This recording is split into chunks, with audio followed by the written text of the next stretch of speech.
ကုသိုလ်လုပ်တာကမခက်ဘူးကုသိုလ်လုပ်ဖို့တတိယတာခက်တယ်နော်လုပ်ဖြစ်ဖို့မတမခဲရင်ဘာလို့လဲဆိုရင်လူရဲ့သဘောတရားကွာဒီနေ့တော့မအားသေးဘူးနေ့ပြန်ကြမှာ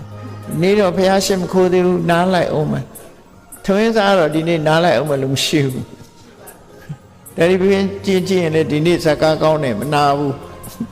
လောက်ပဲမှန်းနေနော်ဥပုဒ်တော်ခဏချထားအောင်ပဲ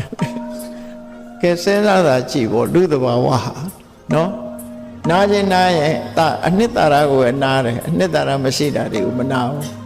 မနာသည့်အတွက်ကြောင့်ကိုယ်ယ်စဉ်းစားကြည့်ဩငါတို့ကအနှစ်မဟုတ်တာကိုအနှစ်လို့ထင်နေပါလားလို့ဆိုရက်သိဖို့မလိုပေဘူးလားလိုတယ်တို့အနှစ်ရအောင်လုပ်မှဖြစ်မယ်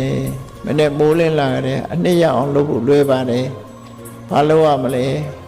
ကိုယ်စိတ်ကလေးကိုတတ္ထပရိဘာဝိတံစိတ်တရားတရားနဲ့ထုံမွမ်းနေရမယ်တရားတရားဆိုတာဘုရားကုံကိုတွေးလိုက်ကိုယ်အိမ်မှာကိုယ်ဝဲထားတဲ့ဘုရားကစတယ်